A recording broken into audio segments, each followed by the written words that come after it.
Hello students, today we are going to discuss lesson 9 force and laws of motion. Its important points we are going to discuss. First point is the dynamics is the study of the motion of bodies while taking into account the cause of motion, that means force. Dynamic is the means it is a force that stimulates a change or progress within a system or process. Next is the principle of dynamic can be wrapped up in a neat packet of three fundamental basic statements. Regarding dynamics, there were three basic statements were given by Newton, and these were called Newton laws of motion. Next is the force is the agent whose action can produce acceleration in a body, means force can produce a acceleration in a body. Next is the fourth point is the if the sum of a number of forces acting on a body is 0, then such forces are said to be balanced forces, means when the force exerted on the object are equal size but opposite direction, then its force is said to be 0. And a non-zero force is referred as a unbalanced force. Unbalanced force is that force when the force exerted on the object are unequal size but opposite direction. It is said to be non-zero. So next we move to fifth point. An unbalanced or net force produces acceleration, as we can say, because unequal forces are there, unequal size forces are there, so it can move the object and it can produce acceleration. Next is the sixth point, inertia. Inertia is the an inability of a body to change by itself its state of rest or uniform motion. What is inertia? Inertia word's meaning is unchanging. It has been derived from the Latin word inert. So next is the inertia is the property of a body by virtue of which it opposes any change in its state of rest or uniform motion. Next is the inherent properties of a body by virtue of which it cannot change its state of rest. It does not want to change its state of rest. That is called inertia of rest.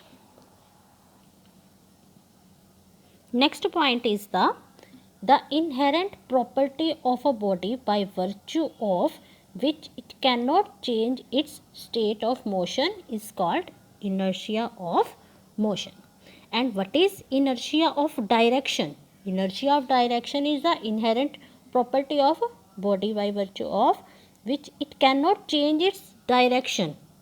That is known as inertia of direction.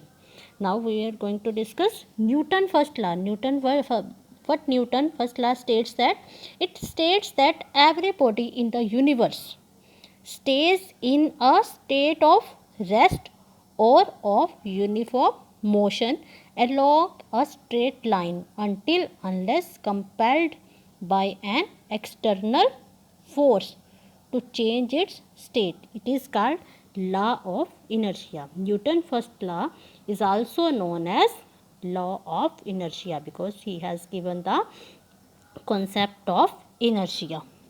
Next is what is momentum? The total quantity of motion contained in a body, means total quantity which is inside the motion in the body of motion, that is known as momentum.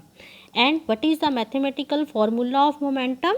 Momentum, its symbol is P and it depends on it is equal to the mass and velocity of an object. Next is the explanation of this mathematical formula.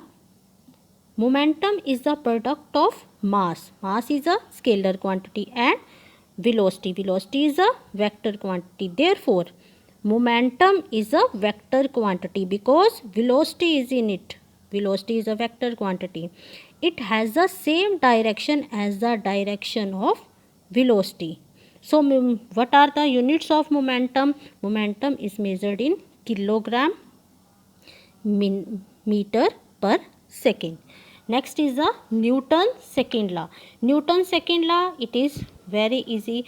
The rate of change of momentum is directly proportional to the applied force, and the change take place in the direction of the applied. Definition of force was given by Newton's second law.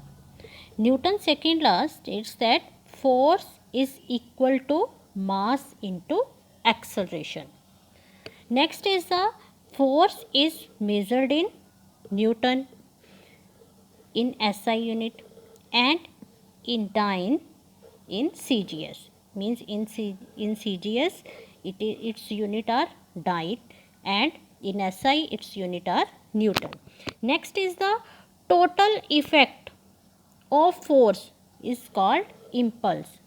Means total effect, the effect which produces due to force, that is known as impulse. It is measured in Newton second. Impulse is measured in Newton second. Next is the concept of application of impulse is that for the force to be small, the change in momentum should be take place in large time interval, and for the force to be large, its change in momentum should be take place in a small interval of time. The applications are based on the fact that the time of impact has to be increased so as to decrease the force. Next is the Newton third law of motion. Newton third law states that to every action there is an equal means in magnitude, in terms of magnitude, and opposite in direction, means opposite reaction. Next is the Newton third law. In it says that about the existence of forces in pair. That means a single isolated force does not exist in nature. Means if any action is there, then it has a opposite reaction is also there. Next is the law of conservation of momentum states that if no external force acts on a system of particle, the algebraic sum of linear momenta or particle remain conserved. In other words, we can say for an isolated system, the linear momentum of the system is always conserved. Linear momentum of system is always conserved means law of conservation states that initial momentum is always equal to the final momentum. So students, that's it for now. We will discuss next topic in next video.